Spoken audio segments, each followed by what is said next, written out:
chers auditeurs, auditrices, heureux de vous savoir nombreux aux côtés de vos postes et récepteurs. En présent, vous écoutez la radio Oasis Congo émettant des bénis. Restez branchés, il est temps pour nous de vous informer.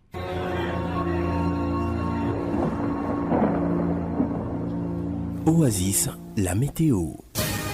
La prévision météorologique de ce mercredi 13 novembre se présente de la manière suivante en ville de Beni. La température maximale sera ressentie à 6 degrés Celsius et la minimale à 18 degrés Celsius. L'humidité relative de l'air sera évaluée à 97%. La vitesse du vent sera évaluée à 10 km par heure en direction sud-sud-est. Les précipitations possibles seront évaluées à 95% la journée. Ce jour, il fera partiellement chaud en ville de Beni. Levé du soleil à 5h44 et se coucher à 17h50. La météo prévoit pour ce mercredi un risque d'assister à une pluie en ville. Prenez donc vos précautions. Au sommaire de cette édition des formations, le dialogue doit être privilégié dans les couples pour éviter le divorce. Cette exhortation a été faite ce mardi par un auxiliaire de la justice de Beni que vous écouterez dès le début de ce radio-journal. Les ADF ont attaqué le village Mabou situé à une centaine de kilomètres à l'ouest de Mangourjipa la soirée du lundi dernier. D'après les sources de la société civile locale, aucun bilan n'est encore rendu public jusqu'à présent. Les écoles du groupement Boussanza en chefferie de Boucha dans les territoires de Rutshuru traversent plusieurs difficultés pour cette année scolaire 2024-2025. C'est après 2 ans sans activité scolaire dans cette partie de la province de Nord Kivu. La crise monétaire et un effectif très faible dans des écoles seraient parmi les difficultés. Messieurs, mesdames, tels sont les titres choisis aux côtés de plusieurs autres actualités qui vous seront développées tout à l'heure dans ces studios par Farah Jakato. Espoir à Dieu assure la prise des sons et la mise en onde. Bienvenue aux détails et bonnes conditions d'écoute. Jeune, ton avenir est plein d'espoir. Mais une seconde de plaisir sexuel peut le gâcher à jamais. Sois sage. Je le disais tout à l'heure, le dialogue doit être privilégié dans les couples pour éviter les divorces. C'est ce qu'a dit Maître Luanka Vassim au cours d'un entretien avec la radio Oasis Congo le mardi 12 novembre 2024. Il indique qu'à ce jour, il s'observe beaucoup de cas de séparation dans la communauté. Cet auxiliaire de la justice appelle ainsi le couple au respect de leur engagement. On l'écoute au micro de Jouria Mireille. C'est cas. Un mari ou une épouse va devant ce juge naturel, notamment le tribunal de paix, pour dire non, vraiment, monsieur le président, chez moi, ça ne marche pas. Les causes qu'il va avancer devant le juge du tribunal de paix, il les couche dans ce qu'on appelle une requête. Donc c'est la requête qui saisit le juge du tribunal de paix pour dire que non, mon mari a par exemple, il m'a tapé, mon mari a attendu à ma vie, ou mon mari est devenu irresponsable, mon mari a abandonné par exemple la famille. La première conséquence, c'est d'abord la mort du foyer. La deuxième conséquence, c'est que tous les patrimoines que vous avez peut-être acquis ensemble vont subir une procédure selon le régime matrimonial que vous avez choisi devant l'officier de l'état civil. Le conseil que je donne à la communauté, juste conciliatif. Donc le mariage chez nous, le mariage est sacré, mais le législateur lui a prévu cette brèche parce que si il y a une situation qui résiste et qui peut occasionner des dégâts, c'est pourquoi le législateur a donné une voie de sortie. Il dit non, si ça ne marche pas, on peut passer par cette voie de divorce pour que les uns et les autres trouvent la paix. Donc on n'est pas obligé de vivre dans la souffrance. Donc vous sentez que l'autre vous empêche de vous épanouir, il empêche votre bonheur. Non, là, le législateur a donné une voie de sortie. Non, vous pouvez aller devant le juge de paix pour qu'il vous aide à vous libérer de cette corde, de cette obligation. Et là, vous allez vivre dans la paix. Les enseignants des cantines en particulier et de la localité de Bassois-Loubena en général sont appelés à ne pas tomber dans les harcèlements sexuels. L'appel a été lancé mardi 12 novembre par Tchétché Aliamini, président du conseil local de la jeunesse, qui met en garde quiconque sera appréhendé dans cette pratique. Ces cadres de la jeunesse demandent aux jeunes filles à vite alerter pour tout cas d'harcèlement sexuel. Écoutons-les dans cet élément choisi par Justin Boupagna. Harcèlement sexuel en milieu scolaire, c'est toute parole, geste, attitude ou comportement des membres du personnel d'un établissement d'enseignement et a pour objet de forcer une élève ou étudiante à répondre à une connotation sexuelle.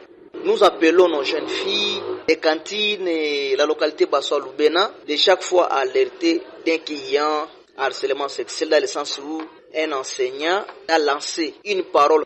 Vous constatez que cette parole finira par le sexe. Et aux enseignants, nous leur rappelons que s'il y a parmi ces enseignants qui ont l'habitude de harceler les jeunes élèves filles, nous les mettons dans nos caméras et les appeler à leur conscience parce que vous risquez de perdre votre emploi et après vous allez vous retrouver dans la prison à cause du harcèlement sexuel. Les populations des Kabash en particulier et celles du groupement Bouli qui en général font face à l'épidémie de la grippe ces jours. Selon le docteur Florent Boussa Jouakali, médecin directeur du centre hospitalier Kabash, interrogé pour la cause le mardi 12 novembre. C'est suite au changement brusque du climat. Ces prestataires de santé appellent la population au respect des gestes barrières et à vite conduire les malades à l'hôpital en cas de la présence des signes de cette pathologie.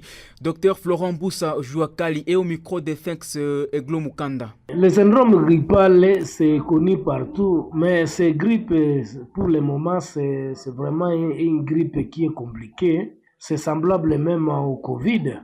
Alors, peut-être c'est un changement climatique qui fait que les gens deviennent maintenant à mince avec cette grippe.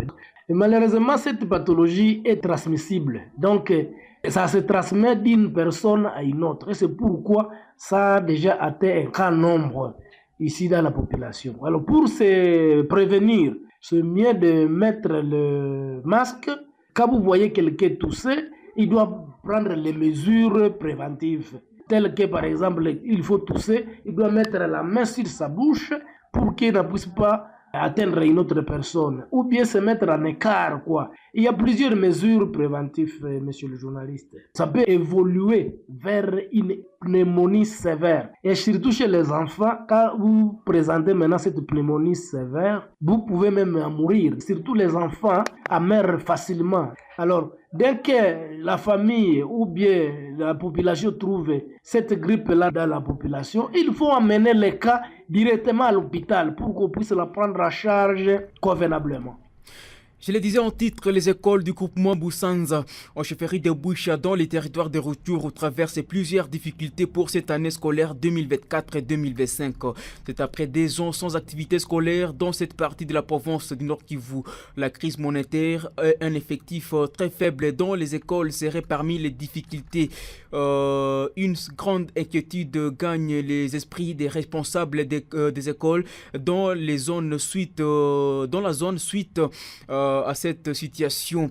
Hakizimana Ngerageze Joël, préfet des études à l'Institut Kakondo, nous décrit ici la situation éducationnelle dans la zone au téléphone de Isaac Makuta. Ici à Boussanza, les écoles œuvrent vraiment en difficulté puisque pour cette année scolaire, beaucoup d'élèves ne sont pas venus à l'école. Ils sont toujours au quartier, à Néa-Père, je ne sais pas si c'est pourquoi, puisqu'il y a certaines classes vraiment dans de différentes écoles qui ont été fermées. D'autres classes, on y trouve 2 élèves, 1 élève, et donc on manque si c'est quoi. Et les élèves qui sont venus à l'école, lorsqu'on a essayé de demander un peu de motivation aux parents pour voir comment est-ce que nous pouvons continuer avec les activités, beaucoup d'élèves encore ont abandonné puisqu'il n'y a pas l'argent. Nous vivons grâce à la culture de manioc et beaucoup d'élèves commencent toujours à abandonner les études suite à la crise économique ici à Boussanza. Quand les élèves abandonnent, les autres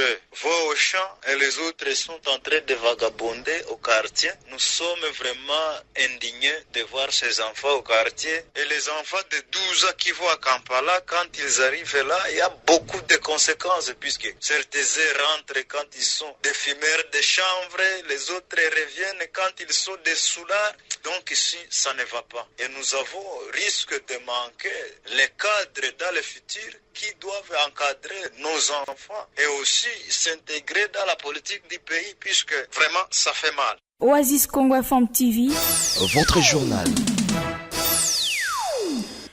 Parlons à présent de cette information. Le village Mabou, situé à une centaine de kilomètres à l'ouest de Mangourjip, a été attaqué par les combattants ADF la soirée du lundi dernier.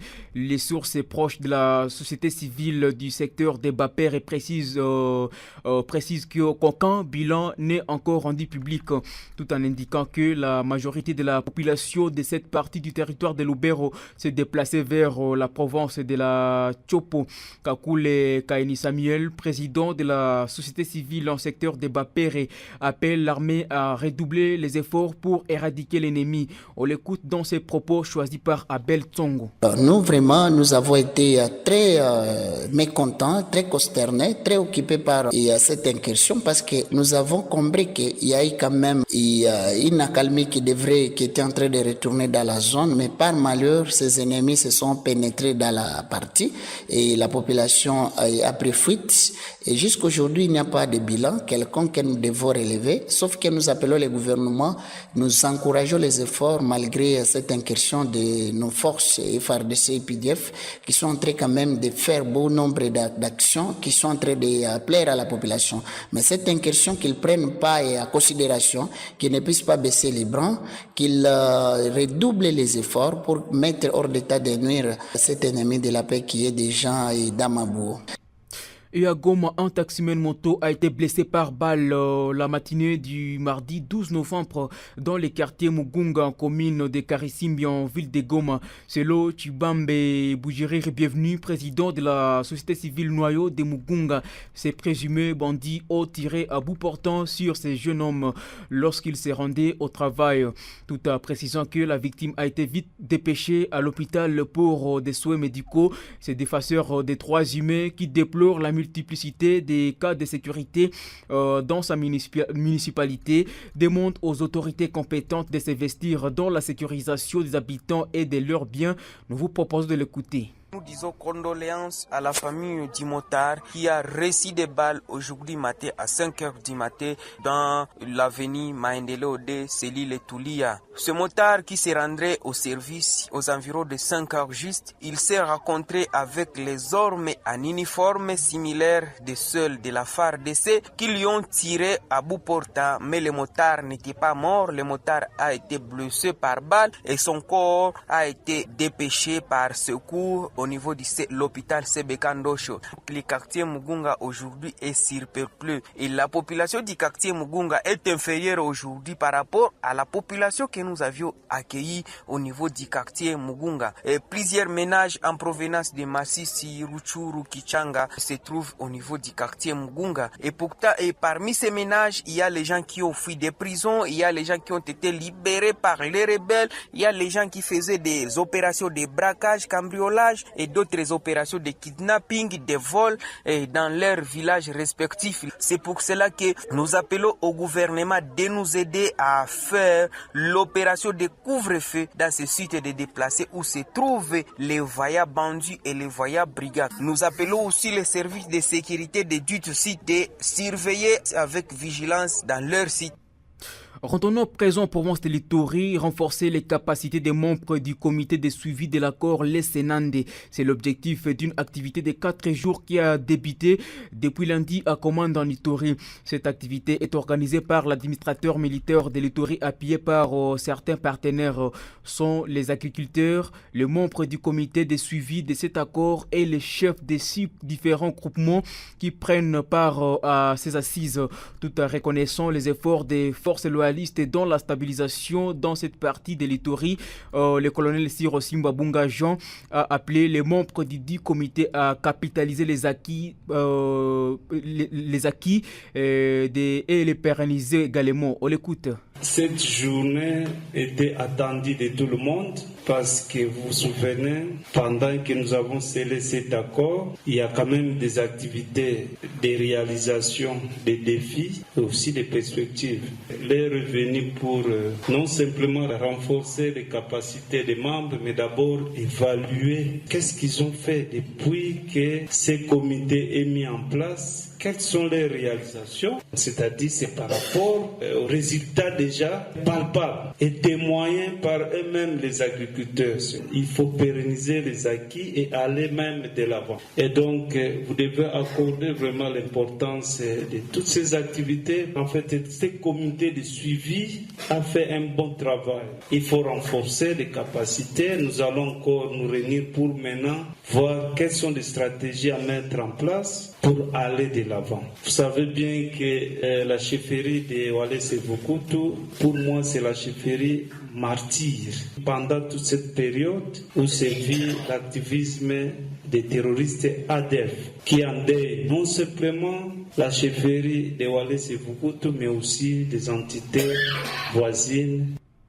Pendant ce temps, le président du comité de suivi de cet accord, Les Sénande, a pour sa part remercié l'administrateur militaire avec tous ses partenaires, parmi lesquels la MONUSCO, pour l'appui de ses activités, chose qui favorise jusqu'à présent les rétablissements de la paix en territoire de Roumu. Sonio Malangai a par cette même occasion exhorté les deux communautés à renforcer la cohabitation pacifique et la cohésion sociale. On l'écoute. Après l'accord entre ces deux communautés, la communauté Les Sénande, il y a des avancées. Les avancées, il y a d'abord le retour de la cohabitation pacifique et la cohésion sociale entre ces deux communautés. Et à part ces deux communautés, il y a d'autres communautés encore dans la chefferie de Walese-Vukutu. L'appui de l'autorité provinciale, on avait réussi la fois passée au moins 2 fois. On était au terrain en train de faire des différentes sensibilisations sur la cohabitation pacifique et la cohésion sociale dans les groupements Bokucho, Bandiangu,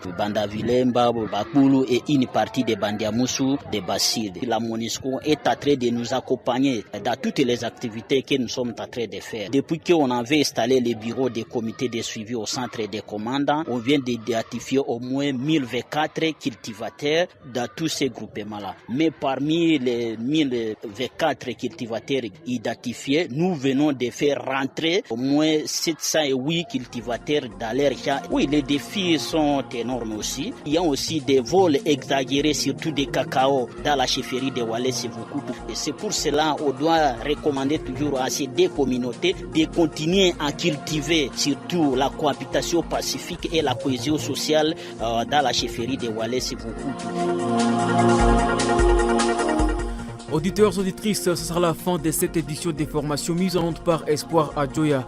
Mon nom est Farah Diakato, j'étais devant ces micros pour la présentation de cette édition des formations. Portez-vous bien, au revoir.